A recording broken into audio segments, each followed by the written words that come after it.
We've all felt it. That quiet sting when you see someone else's life and think, they're happier than me. A vacation in Bali, a promotion, a perfect relationship. But what if the truth is, they're not actually happier? Your brain just thinks they are. This is the science of social comparison, and it's silently shaping your self-worth, your mood, and even your identity. Welcome to Neurosocium, where human psychology meets the architecture of society. We explore the hidden forces that shape our minds, our behaviors, and the world around us. If that sounds like your kind of rabbit hole, hit subscribe and let's go deeper. The comparison instinct. Humans are wired to compare. Psychologist Leon Festinger, in his 1954 social comparison theory, argued that we evaluate ourselves by comparing to others when objective benchmarks don't exist. You don't just ask, am I successful? You ask, am I as successful as them? It's not a glitch, it's a survival mechanism. In early human societies, knowing your rank in the social hierarchy helped you avoid conflict, fit in, and survive. But today, that same instinct is overloaded by algorithms. Where you once compared to a few dozen people, you now scroll through thousands, filtered, curated,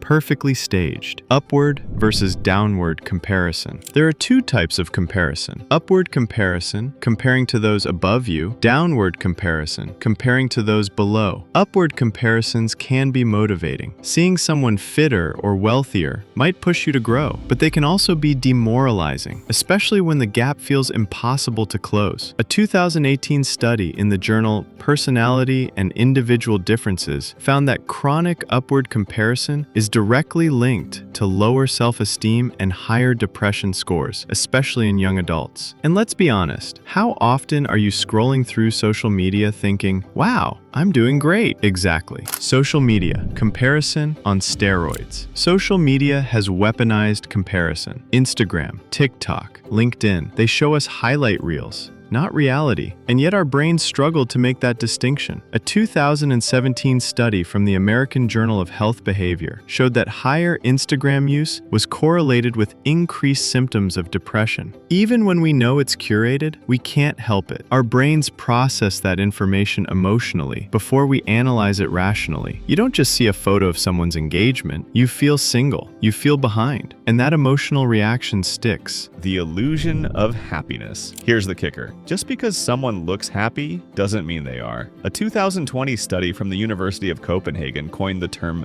Facebook envy, where users felt jealous of peers who appeared happier online, despite those peers privately reporting no increase in life satisfaction. It's a mirage. We're comparing our behind the scenes to someone else's carefully edited premiere, and that's not a fair fight. Mental health consequences. So what's the psychological cost? Research published in Computers and Human Behavior found that frequent comparison on social media is associated with increased anxiety, decreased self-worth, and even disordered eating. You start to believe you're not doing enough, not achieving enough, not being enough. It becomes a constant, quiet erosion of identity, and you may not even realize it's happening. Brain science, dopamine, and status. What's happening in the brain? When we see a post that makes us feel less than, the reward center in the brain, the striatum, dips in activity. A 2016 fMRI study from the University of Berlin found that upward comparison reduced activation in areas linked to reward and motivation, making us feel demotivated and dissatisfied. Meanwhile, that same scroll might increase dopamine in others, depending on how their brain interprets their social standing.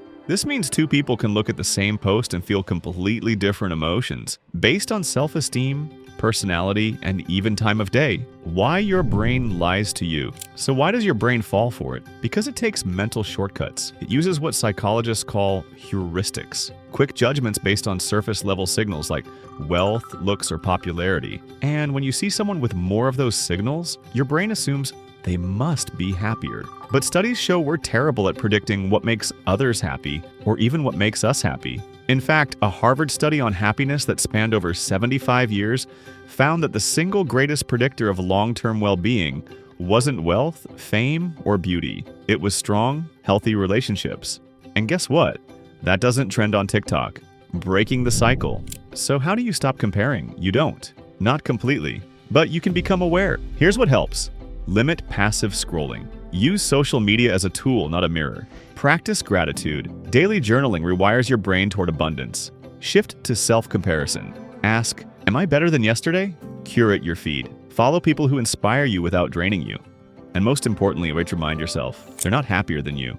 Your brain just thinks they are. Comparison is part of being human, but unchecked, it can steal your joy, distort your self-image, and rob you of gratitude. You don't need to run faster than the person next to you. You just need to run toward the life you want. Because real happiness, it doesn't live on a screen, it lives in your moments. Let me ask you this. Have you ever caught yourself comparing your life to someone else's online and felt worse afterward? Share your experience in the comments. Your story might help someone else feel a little less alone.